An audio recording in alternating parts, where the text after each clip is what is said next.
What's up, Ocean? You got Matt here, coach of your Montreal Milotics, bringing you our Week 4 battle for the BBR.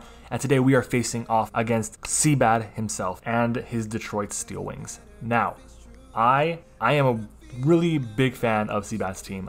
It's weird as hell, I will give him that, but looking at the team, it gels in a weird way. And I like that. It's kind of threatening in a more different kind of manner. And I mean, honestly, as long as it's threatening, that gets the job done. He is currently 3-0. He is kicking butt right now, and we are sitting at 1-2. I definitely believe that, one, the paralysis mattered last week, but unfortunately there's nothing we can do about that, and unfortunately I do believe that I misplayed heavily in week 1. So I feel like we could definitely be 3-0 as well. We've had definitely the great prep and really solid builds, but our execution in those games haven't been where they need to be. This week though, I'm trying something a little bit different. My prep is not balls to the walls crazy. I decided to go a bit of a different route. First off, shout out to my front office and shout out to Josh, UltraPlayer12, and to Liv and to Robert Panda, all for their help this week. Robert was able to give me a mock. Josh was able to give me good ideas for sets, and same thing with Liv. And we decided to go something a little bit more unorthodox because at the end of the day, I'm hoping to play in the playoffs this league. I definitely think I will get there, and I think CBAD will get there as well. So there's definitely a chance we can have a rematch. So why show all my cards, right? But we do still have to get there, and we do still have to bring some things that are very threatening. And one thing I noticed is my opponent really has a team that is kind of weak to my Cinderace and my Urshifu. So because of that, I'm going to be definitely taking advantage of those two Pokemon here.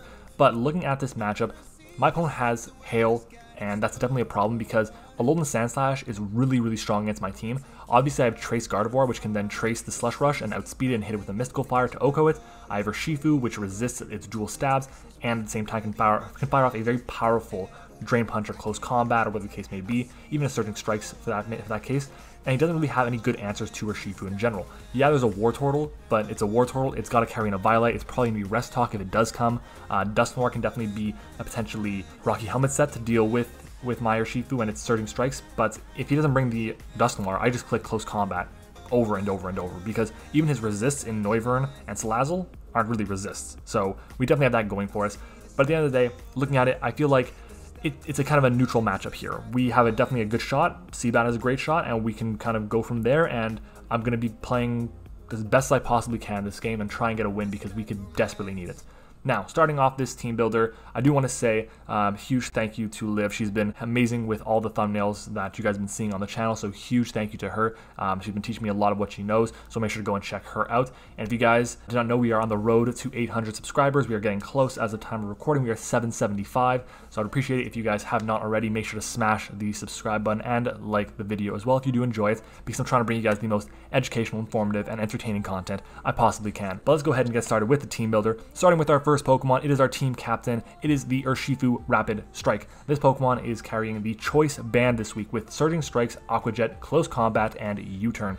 Very strong set this week. Aqua Jet for priority is extremely nice against a lot of his faster Pokemon. Surging Strikes is my opponent's team for incredible damage, and Close Combat really doesn't have any switch-ins with the band and with 130 base attack on this Pokemon. So I kind of want to go with that route, and I have U-Turn just for momentum, which can be very helpful depending on what my opponent wants to do. Obviously, I kind of want to be clicking attacks more often than not. I didn't bring a ton of momentum this game. It's mostly just a matter of hitting hard, breaking my opponent's team, and then kind of going and sweeping with one of my other Pokemon, or vice versa, those Pokemon will break for Urshifu. My speed here is for the Diggersby. We reach 144 speed overall, which is extremely nice. It allows us to be an adamant nature, but we also have enough special defense to make sure so we can always take a Moonblast from a timid Ninetales, and he's got to be timid to make sure that he outspeeds an Urshifu that's jolly, so that's important to note. And we do have a very strong set against his team. I'm very excited for that. We also take, I think it was 2 Triple Axles from a Sandslash if it was Life Orb, and we take a +2 Life Orb Adamant Earthquake from Sandslash after Hail or Rocks because they both do 6%. Our next mon is going to be our other banded Pokemon. That's going to be our Cinderace here. Now, Cinderace is also a choice band with Power Ball, U-Turn, Flame Charge, and Zen Headbutt. It's a very strong set. This set has speed for the Salazzle, just in case I really want to run a more bulky spread to take a Hurricane or a Draco Meteor from the Noivern, which is something that I definitely could have done, but I felt like having the extra damage output was really, really important. And at the end of the day, I do have a couple answers in the back. They're not great answers, they're very loose checks because I'm bringing a more offensive team this week, but getting this Pokemon in against the Scizor, against the Sandslash, the Ninetales, Mandibuzz if it's weakened hasn't gotten a chance to recover up, the Diggersby if I know it's not scarfed, or if I do know it's scarfed and it's locked into like Quick Attack or something, or Fire Punch or whatnot, then this is an extremely potent and powerful set for my team, for my Pokemon to run, and I feel like it just 2 KOs his entire roster. Like, except for the War Turtle, it just demolishes things, which is absolutely incredible. Our next mon is going to be our Choice Scarf Mamoswine. This is my lead this game 100%. Josh actually helped me out a lot with this team, and he brought up this little exchange, which I'm going to go into a bit after when you're going to see my next Pokemon, but this thing matches up really well against my opponent's entire team, bar the Scizor, bar the War Turtle. And if he goes into either of those, Earthquake still does a huge chunk of damage because Mamoswine does 130 base attack. At this point, I'm really trying to just overpower him with my physical offense. I have a Pokemon with 130 attack, another one with 130 attack, and a move that crits all the time. I have my Cinderace, which has 116 base attack with a move in Pyro Ball that is 120 base power, so I definitely feel like we have so much physical prowess that he's going to have a hard time switching in on everything, and we can really do a lot of work. We have Ice Cool Spear to potentially get rid of maybe a Sash Diggersby if it wants to go for Stealth Rocks, or not Stealth Rocks, but Spikes, and then go for a Quick Attack, or wants to get off 2 hits guaranteed to beat a potential Scarf Mamoswine, or whatever the case may be, or Sash Mamoswine, excuse me. We have Earthquake for obviously stab, extra damage. Heavy Slam is there for potential Sash or a lead Ninetales. If he leads off a Ninetales, I click Heavy Slam 100%. If he goes Scizor, so be it. If he's sashed, so be it. And I'm running Snow Cloak this week because nowhere in the rules it says that I can't run Snow Cloak because my opponent's running Hail.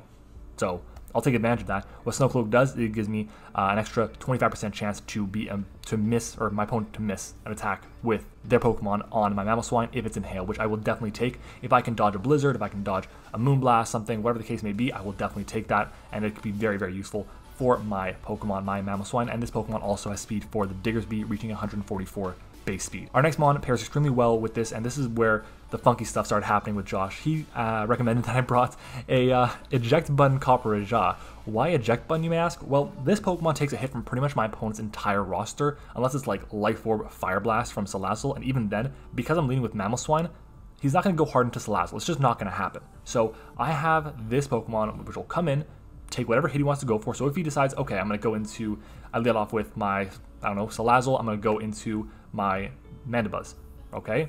Mandibuzz is obviously immune to ground moves. He'll then go for a U-turn. As I go into my Copperajah, I will take the U-turn easily. Eject button will pop. I will switch out and choose which Pokemon that I want to go into, and my opponent will have to stay in even though he went for a U-turn, which is amazing because that means I get to bring in my banded Urshifu or my banded Cinderace and put in work. If he goes into War Turtle, I probably go into Vikavolt, but in the end of the day, I think I don't even go into Copperajah. I think I just go straight into Vikavolt right away. That thing does get flip turn, so I have to be cognizant of that as well and make sure that I don't get put on the back foot in terms of momentum early on. Copperajah is great to get something in. It's more of an early game thing, and shout out to Josh for this because it's a really, really cool set. I do have some of my notes for this already written out.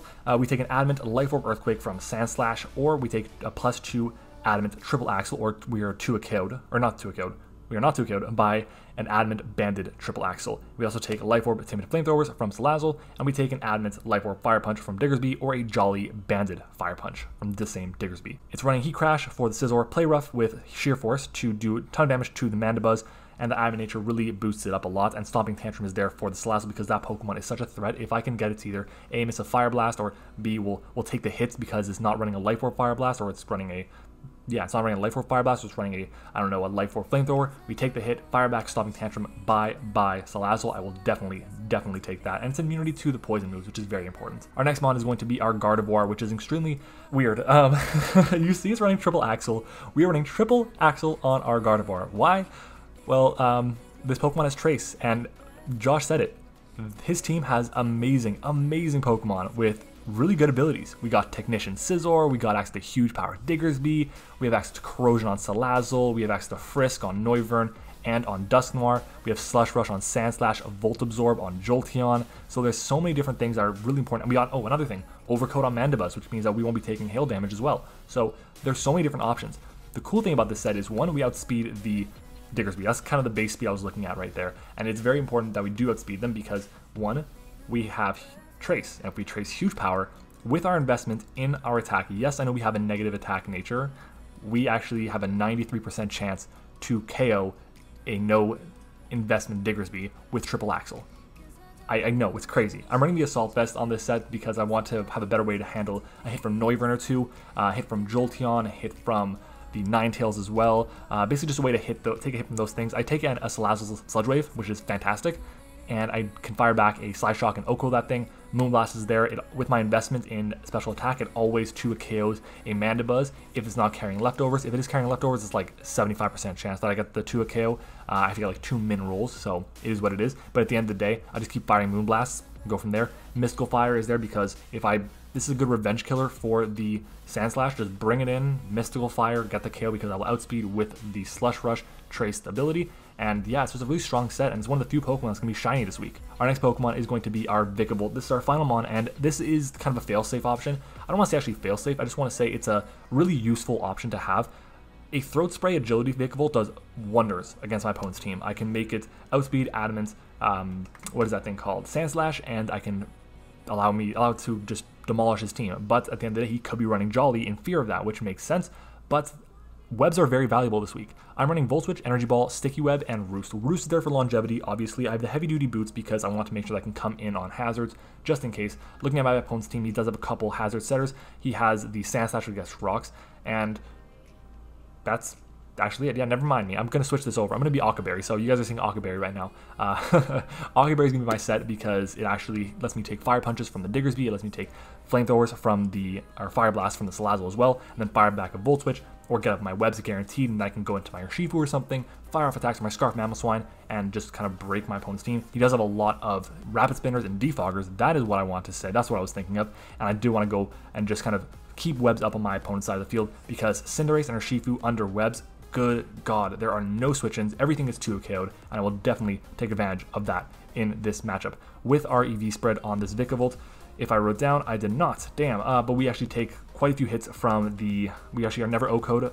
even without the Occaberry, by a Diggersby's Fire Punch, an Adamant Choice Banded Diggersby Fire Punch, or an Adamant Choice Banded Diggersby's Body Slam, or whatever the case may be. It's a really solid switch into that thing. I can fire off an Energy Ball to do a huge chunk of damage to it, and put it in range of maybe 1 or even 2 Icicle Spear hits, and so I won't have to rely on getting 3 or more, which is really nice with Mamoswine. It also allows me to get a better roll with Gardevoir, so if I miss my 3rd triple axle, I only need 2 to get the KO, which is fantastic, and I will definitely take that. Or I can just hide the heat set, and I can just go for Moonblast and get the KO on it that way. But that is going to be our team for the battle. I'm going to hop into the game because, oh boy. All right, everyone, we are back. Looking at my opponent's team, he brought the, oops, this is kind of high. He brought the Salazzle, he brought the Wartortle, the Diggersby, the Mandibuzz, the Scizor, and the Alolan Ninetales. This is very cool. Wartortle is definitely something that I expected to be coming. It's a very good mon to defend against my Cinderace and my Mamoswine and my Copperajah as well. I do have a couple answers too with my Gardevoir and my Vikavolt, but let's go ahead and jump into it. I'm going to go ahead and lead off with my Mamoswine here. That is my dedicated lead of choice. Have fun to CBAD. And by the way, I'm just going to plug this. If you guys missed it, CBAD and I did a video on my channel that went up on Wednesday. We were talking about how to use Gmax Sandaconda, so if you guys want to go back and check that out, I would really appreciate it. It's a hell of a series that I've been working hard on with a ton of different amazing creators. Really good way for you guys to kind of grow and meet new people because they're really awesome creators that I've been working with, so make sure to check that out as well. But let's go ahead and hop into the battle. Let's see what CBAD is going to go ahead and lead off with, as we are going to lead off with our Mamoswine here. I imagine it's going to be the Ninetales maybe? Maybe the Scizor? Rider, what is that? Wartortle, okay. This thing can definitely flip turn, which is scary. Oh, and I'm realizing I didn't change Occaberry. Change Heavy Duty Boost to Occaberry on my Vikavolt. Kind of went against it last minute, just because I feel like there's no real need to. If Rocks did come, it would have been bad. But it's okay. I'm going to go ahead and switch out into my Vikavolt here. He's very free to go for a Scald. He's very free to go for a Flip Turn. I think Flip Turn will be the most likely, honestly. So yeah. As he's going to end up doing a Scald. I'm fine with that. That's going to do 145. I'm okay with that. I can go for my webs here. He has 3 Defoggers, 2 Defoggers, and 1 Spinner. Volt Switch is definitely a possibility here. I can go for Energy Ball. I think I want the Energy Ball here. What would he go into? Ninetales probably to set a Veil or something. I'm gonna go for the Volt Switch. If he goes into Diggersby here, it makes a great play. Last time we actually played in the NCP, as he flip turns, outspeeds me. Fine. Yeah. He's definitely more of a defensive set, I know that already. I'm hoping he goes into the Salazzle, I'd say. That's my preference, if he goes Salazzle. Parkway, what is that? Oh, this is fantastic. We get a free Volt Switch off on this thing. Amazing. Beautiful damage. Wow. That is definitely putting it in range of Bandit or Shifu. And I kind of want to go hard into that. Let's see. Okay, so we have our Shifu. Okay. Mandibuzz, physically defensive. If I go for a close combat is, yeah, close combat is half guaranteed. Wartortle. If he's fully physically defensive with an impish nature. Come on, come on. There we go. The calc's got to work, or else it's not going to let me make my decision properly. Close combat 2 KOs. Close combat destroys this entire roster. So Urshifu's going to come out here. I feel like he was worried of me going for rocks there, or not rocks, webs there. So that makes sense going for Mandibuzz, or maybe even he was afraid of the energy ball. So I'm going to go ahead and fire off the close combat here, as we're going to get a KO on something. We 2-KO something. So I'll definitely take that. Yeah, we should destroy everything. Close combat comes out, and this will nuke the Mandibuzz, so that thing is gone bright and early, which is absolutely amazing. I will definitely take that, and that's kill number 7 on the season, I think, or 8 on the season for Shifu. It is unfortunate he was Rocky Helmet on this set. Him being Rocky Helmet changes a little bit of things for us, because we now won't take the Moonblast from a Ninetales if it's timid. The good news is I have my Copperajah, things I don't really want to go into it right now. I don't feel like it's the right play. Also, we would have died anyways, because we are -1 in our special defense and our physical defense now as well. So it is what it is. If you guys can't tell, I'm pretty nervous for this game because I do want to get a win. Being 1-3 is not good. Sub-Zero comes out. Definitely makes sense. This thing can 100% just go for a Aurora Veil here. That's definitely scary. I think I will go into my Copperajah here though. As we're going to see if he goes for a Moonblast or if he goes for an Aurora Veil. Aurora Veil. I'm cool with that. Let me get my rocks pretty freely as well, which is nice. Okay. Because rocks are really good against my opponent's team, but he has a pretty free switch into the Diggersby. I know Diggersby gets agility as well. I have Aqua Jet, which is nice. What would he go into? Do I make the play and try and go for the Stomping Tantrum to weaken the Salazzle? I think Stealth Rock's my play. Rocks are very important in this game, as he does switch out. Rider, that's the Wartortle, okay. So he could just go for his Rabbit Spin here, which, if that's the case, that's the case.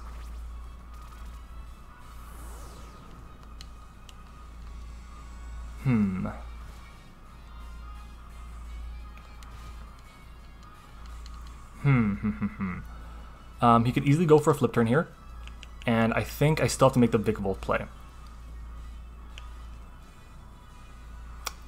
Yeah, because the Vikavolt play is the play to make here. You know what? No, I'm gonna stay in. Such a tough decision, because he has flip turn. I feel like he wants this thing weakened, so I'm going to go into the Vikavolt here. If he goes for flip turn, so be it. If he goes flip turn, he probably goes into the Diggersby or the Salazzle, as he Rapid Spins away. Okay. Gets a bit of speed here.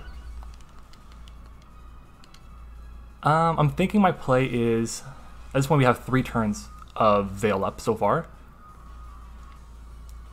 Gotta keep track of those.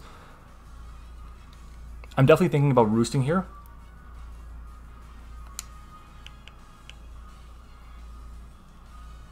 I could also web.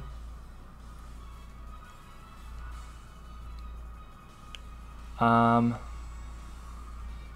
going to go for my webs here. He'll likely flip turn. As long as I can still take a Scald or a flip turn from this thing, which, if I can, fantastic. But that's pretty much all I gotta do with my Vikavolt to make sure that I can come down to the Wartortle and just roost up, because it can't really do too much to me. We already know 3 of its moves: Scald, Flip Turn, Rapid Spin. Doesn't have Rest Talk, at least. It'll probably have Rest, maybe, I'd assume. Or Hit Him Below. That is definitely the Diggersby. But we get up our webs here. Okay. Okay. I'm thinking about just going for the Energy Ball here. But, let's see. Let's go to Copperajah. I think if anything, he Fire Punches or Body Slams, actually. And if he Body Slams, it means I can go into Urshifu and I get free Surging Strikes off. Surging Strikes is nothing, though, to the Wartortle. It is 0 damage. It's crazy. It is 27 to 32. But that was turn 4. Copperajah comes out as he Stone Edges me. Nice. That did a huge chunk of damage. That's definitely banded. Oh, he crits. Never mind. Eject button.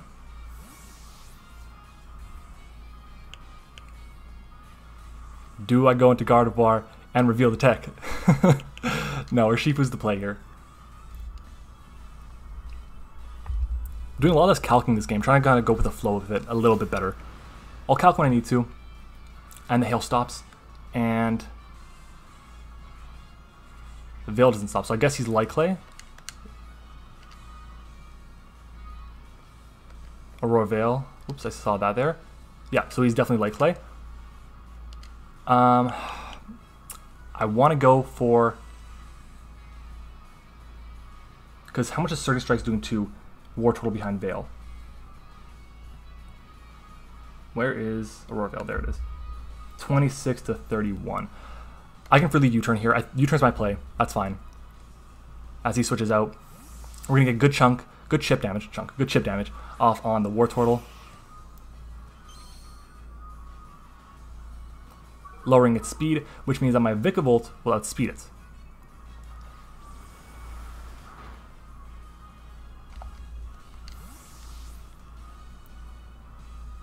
So let's go back into Vikavolt here, and I can fire off an Energy Ball.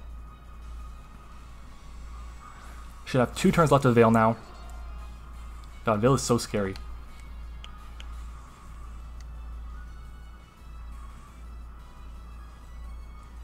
I'm going to go for the Energy Ball here.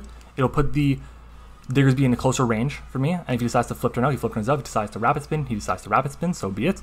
As he just switches out and he goes into Hit Him Below. Hit Him Below, so we catch it, we get the Energy Ball off on it, which is nice. I will definitely take that. And we get the Energy Ball off. It's going to do very little, but... Oh, no, that's a chunk. I'll take that. That's a pretty nice chunk. And I'm going to switch out, and I'm going to go into Copperajah here. We'll see what he wants to do. If he Stone Edges, if he U-turns, I'll be able to get some information on it this time. Copperajah, Diggersby, he U-turns. Okay. He's going to go back into... He can freely go back into the Wartortle, which is fine.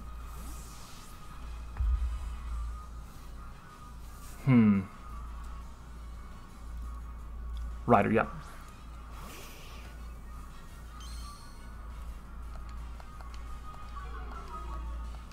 Lowering its speed again, and Aurora Veil wears off. Let's see.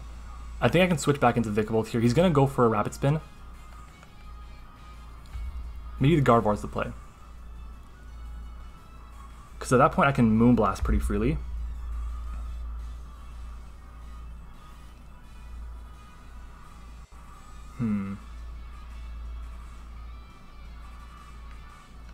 I could also go Urshifu. How much health does this thing have? Good bit still. There's no more...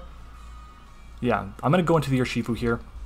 Its health isn't super important. He's going to go for the Rapid Spin. We'll still outspeed it, and we can fire off a Close Combat or a U-turn. Close Combat will do like half to it, so there is that much. Just hard bringing it in.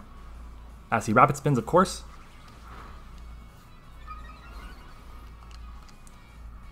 Okay.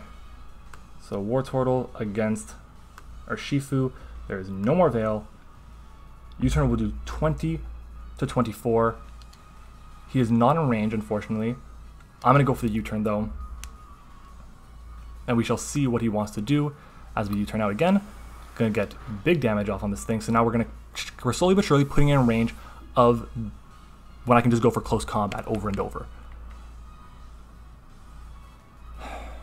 I'd like to go into Copperajah here, but if I do that, I basically lose out on it. So I'm going to go into my Gardevoir. I can't let my Mamoswine or my Cinderace take a Scald. That just can't happen. But Gardevoir's going to come out here. We're going to trace him, assuming Torrent or Shell Armor or Rain Dish, whatever it is. Torrent, yeah. As he ends up going for Counter. Wow, so I'm happy I went for U-turn. Okay. Question is, do I Psyshock here?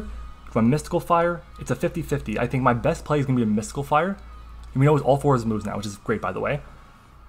If I Mystical Fire, I hit everything. I do enough damage to the Salazzle, maybe to the point where I actually live a hit from it. So I'm going to go for the Mystical Fire, and it covers the Scizor switch-in.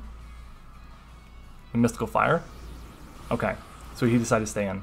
That's unfortunate, but it is in range now of my attack. And I thought he would outspeed me. He only went for 1. That's unfortunate. I messed up there. It's okay. It's okay. I definitely thought he was going to just attack me, or go for the switch on to the Scizor, but he did not. Hit him below. This thing is probably Scarfed.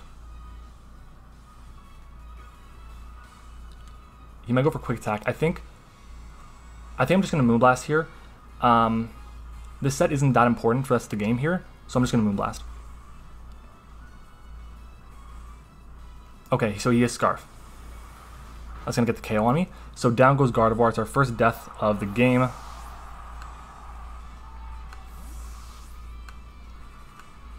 And he's going to get good momentum. The good news is he goes into Wartortle. It dies. So, yeah, I'll take that.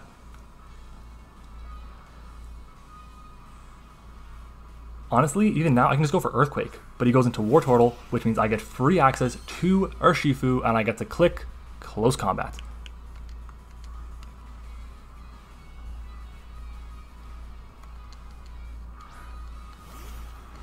Because Close Combat from this range, it does 50%. So, yeah, Close Combat. I will take it. As we are going to get the KO here, so that's another kill for Urshifu. Amazing.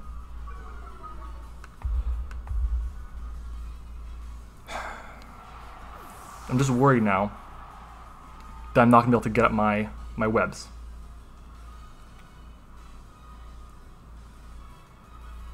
Because I know he's Scarf on his Diggersby now, which means it's a lot less scary in terms of damage output. My Mamoswine outspeeds it as well, which is great. And looking at this, Mamoswine's Earthquake looks so good the rest of this game. It's incredible. Part of me kind of wants to just stay in if he goes Ninetales and just attack. As he does go Ninetales.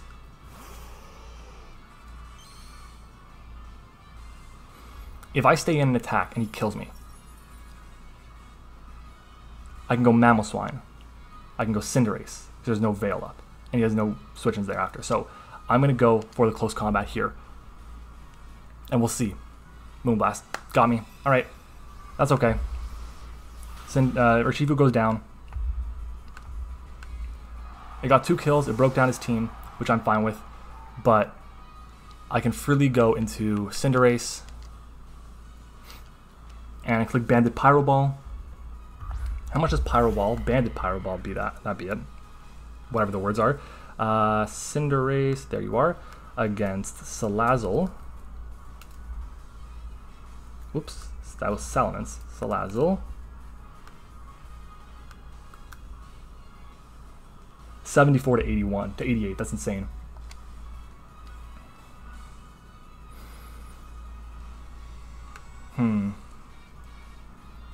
What does he want to die here?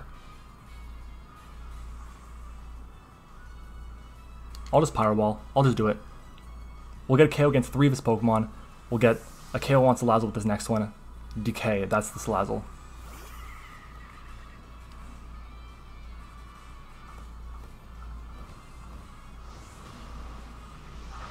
Wow. Resisted. At this point, if I get up webs, I think it's game. So, gotta get webs. Gotta get him up. We connect again, so down goes Salazzle, which is amazing. Okay. Now at this point, everything dies. Everything dies. If I get this Pokemon in on Scizor or on Ninetales, something dies. He knows I'm whatever I am, banded at this point. Let's go Mamoswine. Not Mamoswine, Copperajah. Sacking this off now. As he Stone Edges me, which is great because I'll live the hit. And then... Ooh, does he risk it? Does he risk it?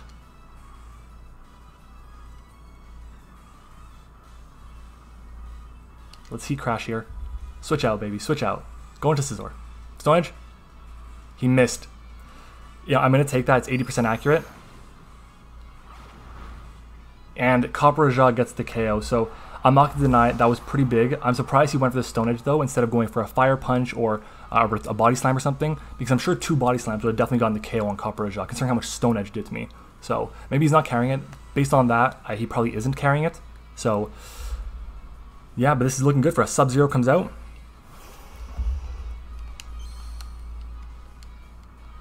Snow Warning again.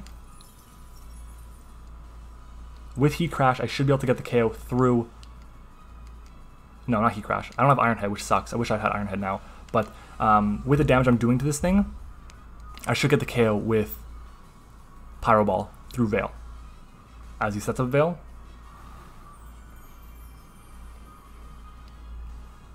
And we shall see. Heat Crash is going to do a ton anyways. Yep, that's good. It's half. We're going to take a bit of chip here. And we're going to drop here anyways, no matter what happens. He can Moonblast freely, he can Blizzard freely, whatever. But I just click Pyro Ball twice, and it's game over.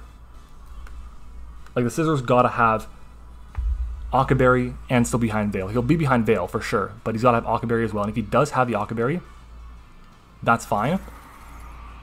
I just go into my Mamoswine after, do some work, because Pyro Ball should still do a shit ton. So am I on Cinderace? I am. If I go to Scizor, let's see. Let's go max attack. Behind Aurora Veil.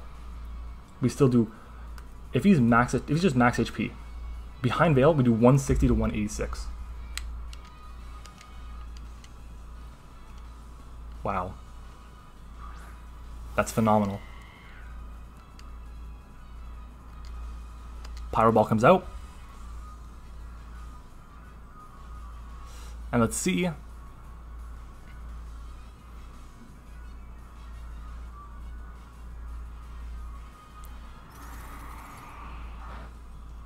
It's okay. As long as we stay out of range of Bullet Punch. As long as we stay out of range of Bullet Punch. Nice. Okay, so this thing is gone now. There's another kill for Cinderace. We got one thing left. It's 4 times weak to us. Scissor's Bullet Punch if he's adamant. Choice Band. 39% tops. That's 63 points of health. Let's do it. Let's do it, come on. Yes, we got the win. We got the win. Way to go. Oh my god, that's amazing. I forgot to mark down, but down goes Copperajah as well. So let's say goodbye to Copperajah. And let's say goodbye to Scizor. And ladies and gentlemen, we are sitting at 2 wins, 2 losses, with I believe that's a +3 differential, and we handed CBAD his first loss of the season. Obviously, I will say the miss on the Stone Edge is unfortunate, but it's an 80% accurate move. That's kind of why, well, it's that good of a move, because you have to have a negative to it being the 80% accuracy. Everyone misses move, it's Pokemon, it sucks. Had he landed that, I would have definitely gone into my what's that thing called? Copperajah? No, Mamoswine. Would have definitely gone to Mamoswine. I would have fired off an Earthquake. Earthquake would have been amazing damage against everything on his team. It 2-KO'd everything bar the Scizor, unless it was like very physically defensive, unless it was very offensive, I mean. And yeah, if you went into Scizor after that, it would have gone hard into my Vikavolt and then Energy Ball, and basically just been fine. So I feel like I had workarounds. Obviously, it is unfortunate. It changed a bit of how the game was played. Had I missed 2 of my 5 Pyro Balls I went for, I would have lost. I only missed 1, and that's great, but had I missed more than that, it would have been game over. Because if I missed that Power Ball on the Scizor, I lost the game there. I will say 100%. We have to be aware of that. So this game, you can miss and you can lose, and you can hit and you can win. It is what it is. All right. But if you guys enjoyed this video, I really appreciate if you left a like on the video. Of course, subscribe to the channel, guys, if you haven't already. We are on the road to 800 subscribers. I want to give a big thank you to CBAD because we're about to record for our GMAX Sandaconda video, which, again, if you guys have not seen, make sure to go back and check it out. And, yeah, we are going to be back on Monday for some GDL, and we'll see you guys on next Saturday for our Week 5 battle of the BBR. So thank you guys for watching. I hope you enjoyed it, and I will see you all next time.